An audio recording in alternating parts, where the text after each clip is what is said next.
are finally home. We got a few chores to do, but let me check the to-do list, and we'll get with you on how our trip to the Eclipse went. It was a pretty good trip. We had a pretty good time. And somebody's sick of being in the car, and I'm sick of driving. But we'll get together with you on how much it cost, how many places we went, what we thought was the best places we stayed, and some of the highlights of the trip. So stay with us. We'll be right back. Come on in the house.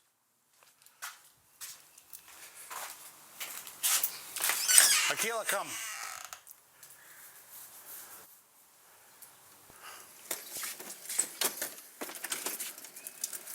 When we got home, there were chores to do. I got grass seed to sow and lawn to mow and balls to throw.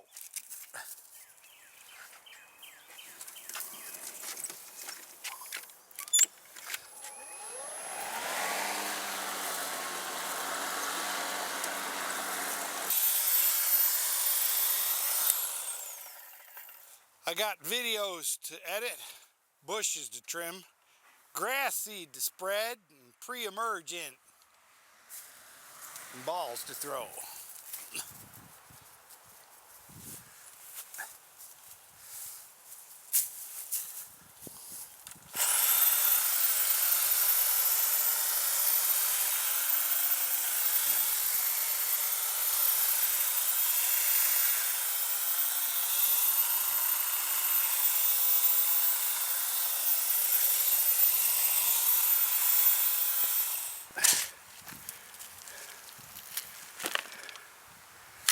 My son and his wife came to visit last week with their 2 dogs, and I have to move this pile over there, get it off my lawn. And Akila's pretty sick of playing in the car. All he wants to do is play ball.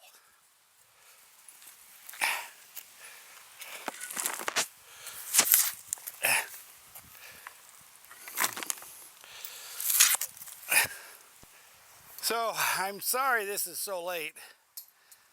We did have a good time at the Eclipse, and I want to let you know how that went. Travel time, miles, money, all that stuff. He nearly killed himself, according to him, but he survived. So let me finish up the chores. I'm sure you don't want to watch me doing this. This is his problem. He should learn to clean this up. But let me finish up the chores and meet me up on the deck, and we'll go over all about the trip. All right? Here we go. Where'd you hide these things? I hate spring because there's so much to do. And I'd really rather go camping. And we had a great time. It was a big trip, my first big trip in the Wolf Pup. It would have been nothing in the A-liner. I've done hundreds of A-liner trips like that, but the Wolf Pup, you know, just it has so much to go wrong with it, with the plumbing and the bathrooms and the cooking and all that stuff. It's all a little more complicated, so I get stressed about it. I'll put up a map of what our route was, because that's on Google, and it was a pretty nice trip. I figured I'd start out by going to the Great Smoky Mountains National Park, and I've never been to Katie's Cove, which is supposed to be the best place to see animals and things like that, but unfortunately the week before I got there, they had a big windstorm come through. They had to actually evacuate the park, and it was a mess. But they did get it cleaned up so they could open it. So they opened it the day I got there, which was good timing on my part, I guess. I don't know if I've told you guys before, but I have a guardian angel that takes care of my needs and doesn't let bad things mess up my plans. So if you saw that video, I think I had a couple of sections of the video where there were downed trees and stuff like that, but you can't believe how bad it looked. And I'm going to go back in July to see what it looks like now, see if they really cleaned it up a lot more or if they just left it the way it was, because they opened it up and there wasn't any damage to the park structures or facilities or anything like that, which was pretty lucky. There's a lot of big trees came down. But after Katie's Cove, we took a slow and scenic drive through the mountains to an Army Corps of Engineers camp, and almost all of the places we stayed was Army Corps of Engineers, a couple of National Forests. But we really like the Army Corps of Engineers. You really know what you're getting. It's always pretty much the same electric and water, and of course I get the senior discount, so it's half price. Except, I'll tell you, one of the sites we stayed at was on some other funky thing. It was on the Tennessee Valley Authority campground site. They had different rules, different reservations, and everything. I don't really recommend it, but it's in a pretty nice place. So it's got, you know, the usual stuff. But you'll have to watch that. That's we're in the middle of the videos coming out. I've done the videos I thought were really important. The actual Eclipse video, the Land Between the Lakes video, and the Katie's Cove video are out. I think one more, but there's 4 or 5 other videos that are coming out. Ren Lake, which is in Illinois, which is a marvelous area. You should make sure you see that video. And then there's a couple around Nashville and up on the way home. But we enjoyed the Army Corps of Engineers campgrounds. They're always nice, and they're always, you know, what you can expect. The only thing is that they tend to be full of seniors, and some seniors, pretty crippled up seniors, pulling fifth wheels or driving motorhomes. And so they're not very social. They don't ever come out of their motorhomes, which, it was spring, it was cold. We had a cold spell, which is great. I loved it. It was nice and toasty in the camper and nice running around weather.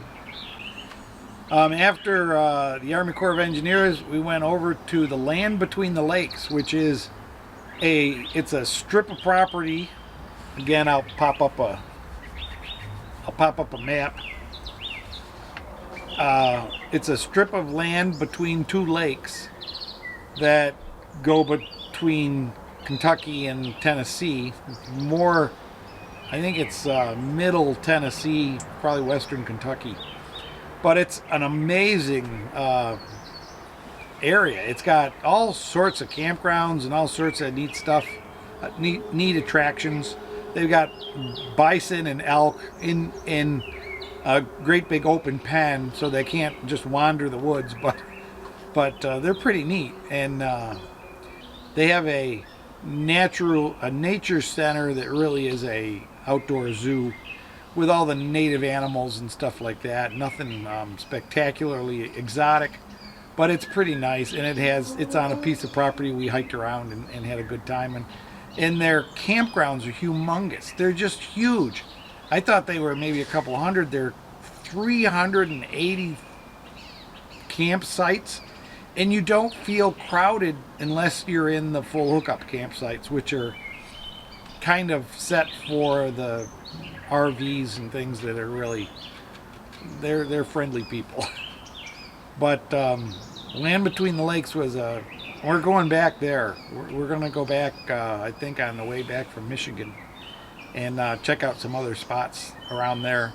I will tell you, my impression, the Tennessee side, it really splits almost in the middle between Tennessee and Kentucky. The Tennessee side was just beat. The road was beat. The campgrounds were beat. Everything was pretty beat. We stayed in the Kentucky side, which was really nice, and the road was nice. And they have all these old iron furnaces that were built in pre-Civil War, and They had some other stuff there from the Civil War and stuff. It was pretty nice. We really had a good time there.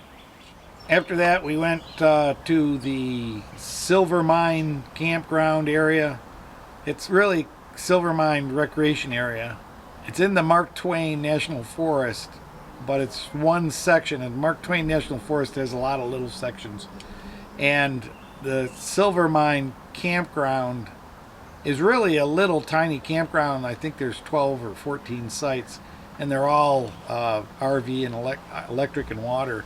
And they were just packed with RVs. I think they're packed with RVs most of the time.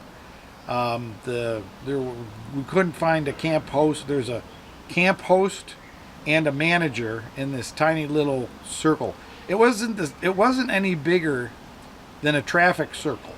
We just couldn't find anybody there. We thought that was our campground, but since we couldn't find anybody and everything was filled and we couldn't find our number, we had to drive around a bit and try to figure out where our campsite was, which was very confusing.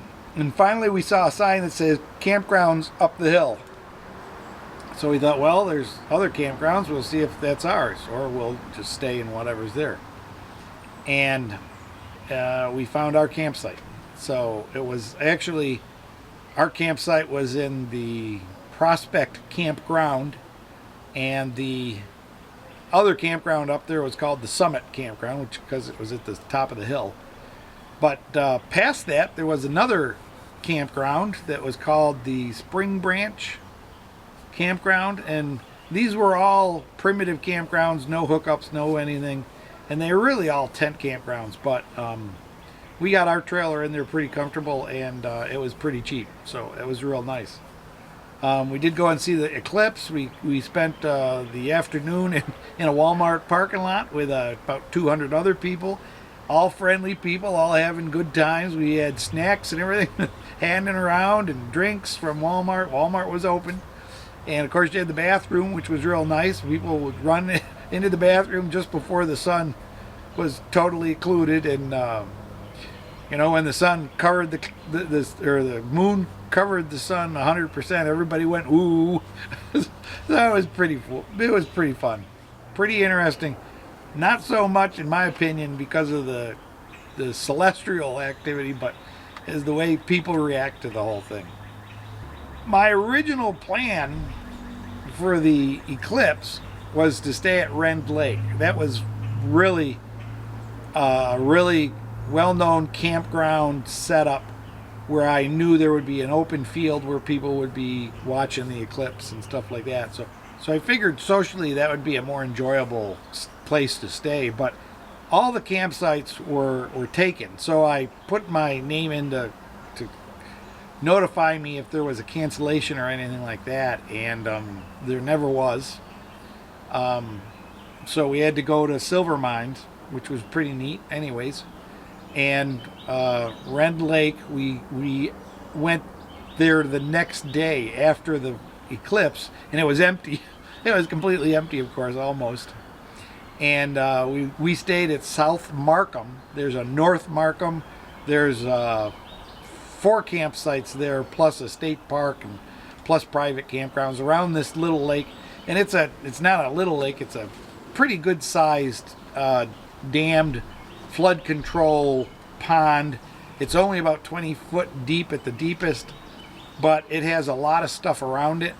It has these 4 campsites, and I think they're 100 campsites each. Campgrounds that are 100 campsites each, and they're pretty neat. And the ranger station is right there, and they've got a big crew of people working. They've got a big marina on the lake. They got a houseboat on the lake, in the marina anyways. And so it was pretty fun. And I'm gonna try to get back there, but the rangers told me that it's just packed during the summer. There's not a day that it's not packed. Maybe the day after a holiday, everybody leaves and nobody comes in. But they say it's a pretty busy place, and I can see that. It's so close to St. Louis and Chicago and Cincinnati and all those big towns around there, within 100 miles. So it'd be a good place to go. And then from Ren Lake, we just kind of started on back and stopping along the way. But it was a really good time. We had a great trip. Let me give you some of the stats. I got them here on a page of paper somewhere. So we did, it was only 14 days. And it was all planned out. Nothing was left to chance because of the seriousness of the eclipse. We didn't want to end up, we could have stayed at the Walmart parking lot, I suppose, but anyhow, 14-day trip. We drove 1,543 miles and spent $424.57 on gas. Gas averaged around $3.35, although in Illinois it was $4 a gallon. Everywhere in Illinois it was $4 a gallon. Luckily, when we stayed at Ren Lake, we were exactly 90 miles from Paducah, Kentucky, and gas there was $3. so we made sure we didn't drive around too much to use up that gas. We had 90 miles worth of gas left in the tank when we left. Actually, I think I did stop and get like a gallon of gas in Illinois so I could make it. But that was $4 down the tubes. We spent $221 on campsites for 14 days. That's pretty good in my opinion. We didn't have any boondocking or anything like that.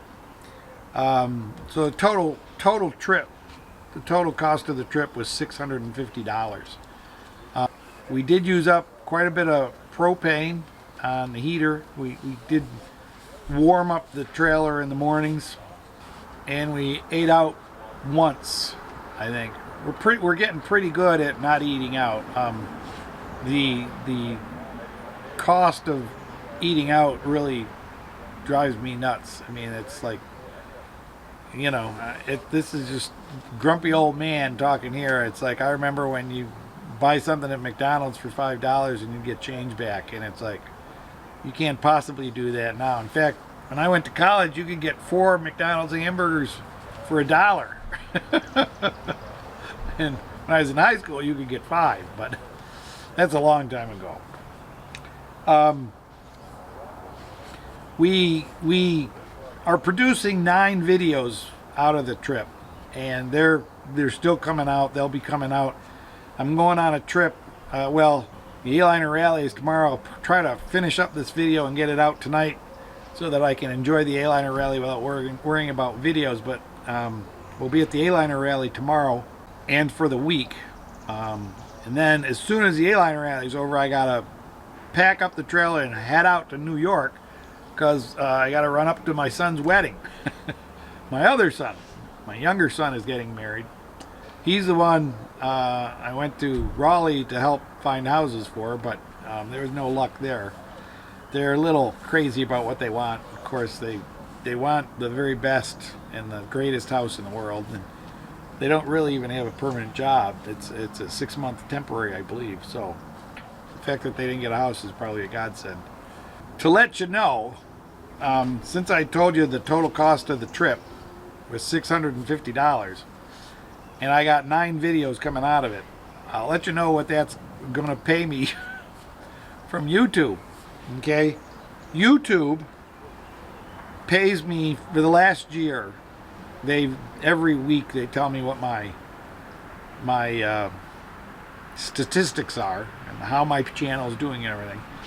And for the last year, it's been $6.60 for every 1,000 views.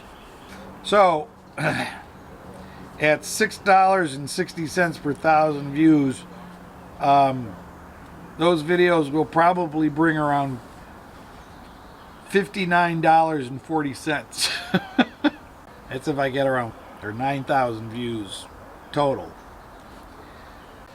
And you might have noticed I did add ads in the middle of the videos, which I didn't do for the last 2 or 3 years. I've decided that somebody else told me that YouTube won't promote your videos if you don't have the ads in the middle of the video, because that's where they make their money. They may stick 2 or 3 ads in a 30-minute video, which I hate. I think it's awful. But if I can get my channel up to 25 or 35,000 subscribers that actually watch the videos.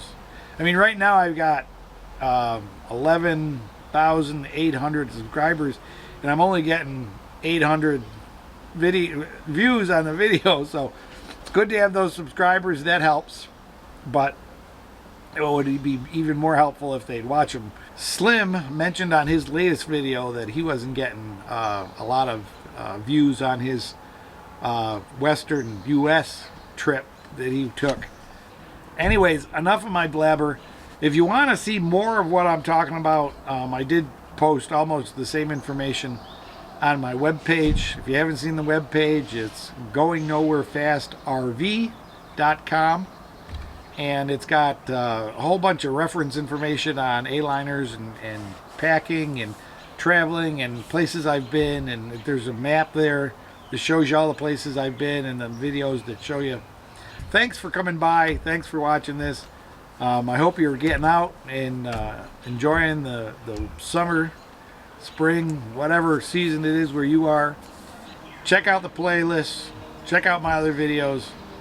And I hope to see you on the road. Bye-bye, folks.